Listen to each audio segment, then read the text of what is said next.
ಇವತ್ತು ದಿವಸ ಮಾಧ್ಯಮಗೋಷ್ಠಿಯ ಉದ್ದೇಶ ಏನಂದ್ರೆ ಜೇವರ್ಗಿ ತಾಲೂಕಿನ ಇಡೀ ಬರ್ತಕ್ಕಂಥ ನರಿಬೋಳ ಗ್ರಾಮ ಮತ್ತು ಚಿತ್ತಾಪುರ ತಾಲೂಕಿನ ಚಾಮನೂರು ಗ್ರಾಮದ ಭೀಮಾ ನದಿ ನಡುವೆ ಏನು ಸುಮಾರು 9 ವರ್ಷಗಳ ಹಿಂದೆ ಅಡಿಗಲ್ಲು ಹಾಕಿ ಕೆಲಸ ಪ್ರಾರಂಭ ಮಾಡಿರ್ತಕ್ಕಂಥ ಸೇತುವೆಗೆ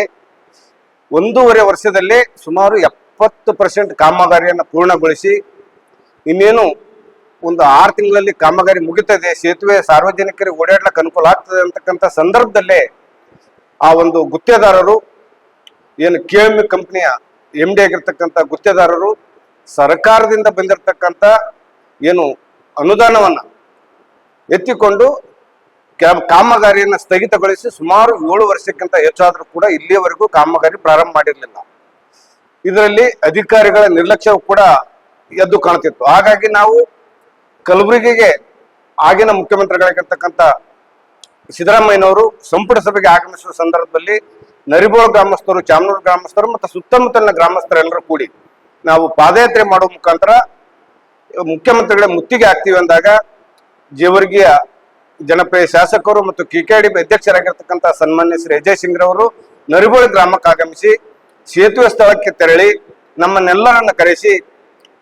ಕೆಲವೇ ತಿಂಗಳಲ್ಲಿ ಕಾಮಗಾರಿ ಪ್ರಾರಂಭ ಮಾಡಿಸ್ತೇವೆ, ಅದಕ್ಕೆ ಆದಂತ ಸ್ವಲ್ಪ ಟೆಕ್ನಿಕಲ್ ಪ್ರಾಬ್ಲಮ್ ಇದೆ, ಸಹಕಾರ ಕೊಡಿ, ಮುಖ್ಯಮಂತ್ರಿಗಳು ಸಂಪುಟ ಸಭೆಗೆ ಆಗಮಿಸ್ತಾರೆ, ನಾವು ಸ್ವಾಗತ ಮಾಡಬೇಕಾಗಿರ್ತಕ್ಕಂಥದ್ದು ಕರ್ತವ್ಯ ಅಂತ ಹೇಳಿದಾಗ ಅವರ ಒಂದು ಮಾತಿಗೆ ಭರವಸೆ ಕೊಟ್ಟು ನಾವು ಹೋರಾಟವನ್ನು ತೆಗೆದುಕೊಂಡಿದ್ವಿ. ಅದು ಆದ್ರೂ ಕೂಡ ಯಾವುದೇ ಪ್ರಗತಿ ಕಾಣದೇ ಇದ್ದಾಗ ನಾವು ಸುಮಾರು 11 ದಿನಗಳ ಕಾಲ ಕೊರೆಯುವ ಚಳಿಯಲ್ಲಿ ಏನು ಚಾಮನೂರಿನ ಭೀಮಾ ನದಿ ದಂಡೆಯ ಮೇಲೆ ಅನಿರ್ದಿಷ್ಟಾವಧಿ ಧರಣಿ ಪ್ರಾರಂಭ ಮಾಡಿದಾಗ ಆಗಿನ ಉಸ್ತುವಾರಿ ಸಚಿವರು, ಈಗಿನ ಗೃಹ ಸಚಿವರಾಗಿರ್ತಕ್ಕಂಥ ಚಿತ್ತಾಪುರ ಮತಕ್ಷೇತ್ರದ ಶಾಸಕರು ಆಗಿರ್ತಕ್ಕಂಥ ಸನ್ಮಾನ್ಯ ಪ್ರಿಯಾಂಕ್ ಖರ್ಗೆಜಿ ಅವರು ಮತ್ತು ಡಾಕ್ಟರ್ ಅಜಯ್ ಸಿಂಗ್ ಜಿ ಅವರು ಆ ಒಂದು ನಮ್ಮನ್ನೆಲ್ಲರನ್ನ ಮತ್ತು ಅಧಿಕಾರಿಗಳನ್ನ ಸಂಪರ್ಕಿಸಿ ಕೆಲವೇ ದಿನಗಳಲ್ಲಿ ಆ ಒಂದು ಸಮಸ್ಯೆ ಏನಿದೆ ಬಗೆಹರಿಸಿ ಕೆಲಸ ಪ್ರಾರಂಭ ಮಾಡ್ತೀವಿ, ಹೋರಾಟ ಹಿಂಪಡೆಯಿರಿ ಎಂದಾಗ ಸ್ಥಳಕ್ಕೆ ಅಪರ ಜಿಲ್ಲಾಧಿಕಾರಿಗಳನ್ನ ಕಳಿಸಿಕೊಟ್ಟು ಹೋರಾಟವನ್ನ ಹಿಂಪಡಿಲಿಕ್ಕೆ ಏನೇನು ವ್ಯವಸ್ಥೆ ಮಾಡಬೇಕು ಭರವಸೆ ಕೊಟ್ಟರು ಹಿಂಪಡೆದಿದ್ವಿ. ಅದಾದ್ರೂ ಕೂಡ ಸುಮಾರು 1 ವರ್ಷ ಮೇಲಕ್ತಾ ಬಂದ್ರು ಯಾವುದೇ ಪ್ರಗತಿ ಆಗಿರ್ಲಿಲ್ಲ. ಯಾವಾಗ ಸನ್ಮಾನ್ಯ ಶ್ರೀ ಅಜಯ್ ಸಿಂಗ್ ಜಿ ಅವರು ಹೋರಾಟದಕ್ಕಾಗಿ ಎಚ್ಚೆತ್ತುಕೊಂಡ್ರು ಅಥವಾ ಕಾಳಜಿಯಿಂದಲೂ ಕೂಡ ಎಚ್ಚೆತ್ತುಕೊಂಡು ಸನ್ಮಾನ್ಯ ಶ್ರೀ ಲೋಕೋಪಯೋಗಿ ಸಚಿವರಾಗಿರ್ತಕ್ಕಂಥ ಯಾರು ನಮ್ಮ ಹಿರಿಯ ಕಾಂಗ್ರೆಸ್ ಮುಖಂಡರು ಮತ್ತು ಲೋಕೋಪಯೋಗಿ ಸಚಿವರಾಗಿರ್ತಕ್ಕಂಥ ಸತೀಶ್ ಜಾರಕಿಹೊಳಿ ಸರ್ ಅವ್ರ ಹತ್ರ ನರಬೋಳಿ ಮತ್ತು ಚಾಮನೂರಿನ ಎಲ್ಲ ಗ್ರಾಮಸ್ಥರ ನಿಯೋಗವನ್ನು ತೆಗೆದುಕೊಂಡು ಹೋಗಿ ಸತೀಶ್ ಜಾರಕಿಹೊಳಿ ಅವರಿಗೆ ಮನವರಿಕೆ ಮಾಡಿಕೊಟ್ಟು ಹೆಚ್ಚಿನ ಏನು 16 ಕೋಟಿ ಹೆಚ್ಚುವರಿ ಅನುದಾನವನ್ನು ನೀವು ನೀಡಬೇಕು, ಆ ಸೇತುವೆ ಜನತೆಗೆ ಅನುಕೂಲ ಆಗ್ತದೆ, ಅನಿವಾರ್ಯ ಇದೆ ಅಂತ ಹೇಳಿದಾಗ ಅವರು ಕೂಡ ಭರವಸೆ ಕೊಟ್ಟು ಸುಮಾರು 6 ತಿಂಗಳಾಗ್ತಾ ಬಂದ್ರು ಯಾವುದೇ ಪ್ರಗತಿ ಆಗಿರ್ಲಿಲ್ಲ. ಆದ್ರೆ ನಿನ್ನೆ ದಿವಸ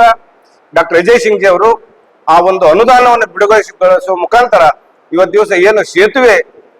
ಕುರಿತು ನಿರೀಕ್ಷೆ ಇಟ್ಟಿದ್ವಿ, ನಿರಾಶೆ ಹೊಂದಿದ್ವಿ. ಆದ್ರೆ ಇವತ್ತಿನ ದಿವಸ ಹಿಂದುಳಿದ 16 ಕೋಟಿ ಮತ್ತು ಹೊಸದಾಗಿ 16 ಕೋಟಿಯನ್ನು ಬಿಡುಗಡೆ ಮಾಡಿ 32 ಕೋಟಿಯನ್ನು ಬಿಡುಗಡೆ ಮಾಡಿ ಇವತ್ತು ಏನು ಸದ್ಯದಲ್ಲೇ ಟೆಂಡರ್ ಕರೆದು 9 ತಿಂಗಳಲ್ಲಿ ಕಾಮಗಾರಿ ಮುಗಿಸ್ಬೇಕು ಅಂತ ಹೇಳಿ ಅಧಿಕಾರಿಗಳನ್ನು ವಾರ್ನಿಂಗ್ ಮಾಡಿದ್ದಾರೆ. ಹಾಗಾಗಿ ಸೇತುವೆಗೆ ಒಂದು ಆಶಾಭಾವನೆ ಬಂದಿರುವುದರಿಂದ, ಸಾರ್ವಜನಿಕರು ಕೂಡ ಒಂದು ಆಶಾಭಾವನೆ ಬಂದಿರುವುದರಿಂದ ಹಾಗಾಗಿ ಸನ್ಮಾನ್ಯ ಶಾಸಕರಿಗೆ ಜೇವರ್ಗಿ ಮತ್ತು ಜೇವರ್ಗಿ ತಾಲೂಕಿನ ಮತ್ತು ನರಿಬೋಳ ಮತ್ತು ಚಾಮನೂರಿನ ಜನತೆಯ ಪರವಾಗಿ ಡಾಕ್ಟರ್ ಅಜಯ್ ಸಿಂಗ್ ಜಿ ಅವರಿಗೆ ಅಭಿನಂದನೆ ಸಲ್ಲಿಸ್ತಾ ಅದು ಕೂಡಲೇ ಏನು 9 ತಿಂಗಳ ಒಳಗಾಗಿ ಅಂತ ಹೇಳಿದ್ರೆ ಆ ತಮ್ಮ ಒಂದು ಆದೇಶದಂತೆ 9 ತಿಂಗಳ ಒಳಗಾಗಿ ಕೂಡಲೇ ಟೆಂಡರ್ ಅನ್ನು ಕರೆಯುವ ಮುಖಾಂತರ ಕೆಲಸ ಪ್ರಾರಂಭಿಸುವ ಮುಖಾಂತರ 9 ತಿಂಗಳ ಒಳಗೆ ಕೆಲಸ ಮುಗಿಸ್ಬೇಕು. ಅದರ ಜೊತೆಗೆ ಏನು ಸಮಸ್ಯೆ ಬರ್ತಾ ಇದೆ ಅಂತಂದ್ರೆ ಎಲ್ಲ ಚಾಮನೂರಿನಲ್ಲಿರ್ತಕ್ಕಂಥ ಎಲ್ಲಾ ರೈತರು ತಮ್ಮ ಭೂಮಿಯನ್ನ ಈಗಾಗಲೇ ನೇರವಾಗಿ ಖರೀದಿ ಕೊಟ್ಟಿದ್ದಾರೆ. ಆದ್ರೆ ನರಬೋಳದಲ್ಲಿ ಕೂಡ ಕೆಲವೊಬ್ರು ಕೊಟ್ಟಿದ್ದಾರೆ, ಇನ್ನೂ ಕೆಲವೊಬ್ರು ಕೊಟ್ಟಿಲ್ಲ. ಹಾಗಾಗಿ ಆ ಒಂದು ಸಮಸ್ಯೆ ಆಗ್ಬಾರ್ದು ಅನ್ನೋ ಉದ್ದೇಶದಿಂದ ಆ ರೈತರಲ್ಲಿ ಕೂಡ ನಾನು ಮನವಿ ಮಾಡ್ಕೊಳ್ತಾ ಇದ್ದೇನೆ, ಕೂಡಲೇ ತಾವು ಏನು ಭೂಮಿಗೆ ಎಷ್ಟು ಸರ್ಕಾರದಿಂದ ಬರುವಂತ ಸೌಲಭ್ಯ ಪಡೆಯುವ ಮುಖಾಂತರ ಈಗ ಕೆಲಸಕ್ಕೆ ಅಡ್ಡಿಪಡಿಸಿದಂತೆ ಏನು ಸರ್ಕಾರದ ಒಂದು ನಿಯಮ ಏನಿದೆ ಅದ್ರ ಪ್ರಕಾರ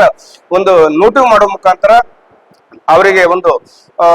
ಕೆಲಸ ಮಾಡ್ಲಿಕ್ಕೆ ಅನುಕೂಲ ಮಾಡಿಕೊಡ್ಬೇಕು. ಅದ್ರ ಜೊತೆಗೆ ಅಜಯ್ ಸಿಂಗ್ ಅವರಿಗೆ ಕೂಡ ಮತ್ತೊಮ್ಮೆ ಮನವಿ ಮಾಡ್ಕೊಳ್ತೇನೆ, ಆ ಒಂದು ರೈತರ ಮನವೊಲಿಸುವ ಮುಖಾಂತರ ಕೆಲಸಕ್ಕೆ ಅಡ್ಡಿ ಬರದಂತೆ ನೋಡ್ಕೊಳ್ಬೇಕಾಗಿರ್ತಕ್ಕಂಥದ್ದು ಕರ್ತವ್ಯ. ಹಾಗಾಗಿ ಅಜಯ್ ಸಿಂಗ್ ಅವರು ಕೂಡ ಆ ರೈತರ ಮನವೊಲಿಸಿ ಅವರ ಏನ್ ಸರ್ಕಾರಕ್ಕೆ ಏನು ಒಂದು ಅವರು ನೋಟಿಫಿಕೇಶನ್ ಮಾಡಿಕೊಡ್ಬೇಕು, ಒಂದು ಮನವಿ ಪತ್ರ ಕೊಡುವ ಮುಖಾಂತರ ನಾವು ಕೆಲಸಕ್ಕೆ ಅಡ್ಡಿಪಡಿಸುವುದಿಲ್ಲ ಅಂತ ಹೇಳ್ಕಿಸಿಂದ ಏನೋ ಒಂದು ಈ ಮನವಿ ಪತ್ರಕ್ಕೆ ಇದ್ರೆ ಅದನ್ನ ಕೊಡಿಸುವ ಕೆಲಸನೂ ಕೂಡ ನಾವು ಡಾಕ್ಟರ್ ಸಾಹೇಬ್ರು ಮಾಡ್ತೀವಿ ಅಂತಕ್ಕಂಥ ಮಾತನ್ನು ತಮ್ಮ ಮಾಧ್ಯಮ ಮುಖಾಂತರ ಹೇಳಿ ಇವತ್ತು ರೈತರಿಗೂ ಕೂಡ ಈ ಹೋರಾಟಕ್ಕೆ ಇಲ್ಲಿದವರೆಗೆ ಭಾಗವಹಿಸಿ ಬೆಂಬಲ ನೀಡಿರ್ತಕ್ಕಂಥ ಎಲ್ಲ ಬಿಜೆಪಿ ಜೆಡಿಎಸ್ ಕಾಂಗ್ರೆಸ್ ಸೇರಿದಂತೆ ಸಾರ್ವಜನಿಕರಿಗೂ ಕೂಡ ನಾನು ಕಲ್ಯಾಣ ಕರ್ನಾಟಕ ಪ್ರತ್ಯೇಕ ರಾಜ್ಯ ಹೋರಾಟ ಸಮಿತಿ ಮತ್ತು ಎರಡು ಗ್ರಾಮಸ್ಥರ ಪರವಾಗಿ ಅಭಿನಂದನೆ ತಿಳಿಸ್ತಾ ಮುಂದಿನ ದಿನಗಳಲ್ಲಿ ಅಧಿಕಾರಿಗಳು ಕೂಡ ಏನು ಕೆಲವೊಂದು ಭೂಮಿ ಉಳಿದಿದೆ ನೋಟಿಫಿಕೇಶನ್ ಮಾಡ್ತಕ್ಕಂಥದ್ದು 417 ಮಾಡ್ತಕ್ಕಂಥದ್ದು ಅದು ಕಾರ್ಯ ಪ್ರಾರಂಭ ಮಾಡಬೇಕು. ಅದ್ರ ಜೊತೆಗೆ ಕೂಡಲೇ ಕೆಲಸ ಪ್ರಾರಂಭ ಮಾಡಿ ಏನು KMU ಕಂಪನಿಯನ್ನು ಫ್ರಾಡ್ ಕಂಪನಿ ಇದೆ ಆ ಕಂಪನಿಯನ್ನು ಹೊರತುಪಡಿಸಿ ಒಳ್ಳೆಯ ಕಂಪನಿಗೆ ಒಂದು ಕಾಮಗಾರಿಗೆ ನೀಡಿ 9 ತಿಂಗಳಲ್ಲಿ ಕೆಲಸ ಮುಗಿಸ್ಬೇಕು. ಡಾಕ್ಟರ್ ಅಜಯ್ ಸಿಂಗ್ ಅವರು ಮುಗಿಸ್ತಾರೆ ಅಂತಕ್ಕಂಥ ಒಂದು ವಿಶ್ವಾಸ ಹೊಂದಿದ್ದೇವೆ. ಅದರ ಜೊತೆಗೆ ಏನು 2ನೇ ಸಂಪುಟ ವಿಸ್ತರಣೆಯಲ್ಲಿ ಮಂತ್ರಿಗಳು ಆಗ್ತಾರಂತ ಒಂದು ಆಶಾಭಾವನೆ ಇದೆ. ಡಾಕ್ಟರ್ ಅಜಯ್ ಸಿಂಗ್ ಅವರು ಮಂತ್ರಿಗಳಾಗಿ ಆ ಕೆಲಸ ಪ್ರಾರಂಭ ಮಾಡ್ಲಿ ಅಂತೇಳಿ ನಾನು ತಮ್ಮ ಮಾಧ್ಯಮ ಮುಖಾಂತರ ಅವರಿಗೂ ಕೂಡ ಹಾರೈಸ್ತಾ ಹೈಕಮಾಂಡ್ ಕೂಡ ಡಾಕ್ಟರ್ ಅಜಯ್ ಸಿಂಗ್ ಅವರ ಮೇಲೆ ಕೃಪೆ ತೋರ್ಲಿ ಅಂತೇಳಿ ತಮ್ಮ ಮಾಧ್ಯಮ ಮುಖಾಂತರ ಆಗ್ರಹ ಮಾಡ್ತಾ ನನ್ನ ಮಾಧ್ಯಮ ಗೋಷ್ಠಿಯನ್ನು ಮುಗಿಸ್ತಾ ಇದ್ದೇನೆ. ಧನ್ಯವಾದ.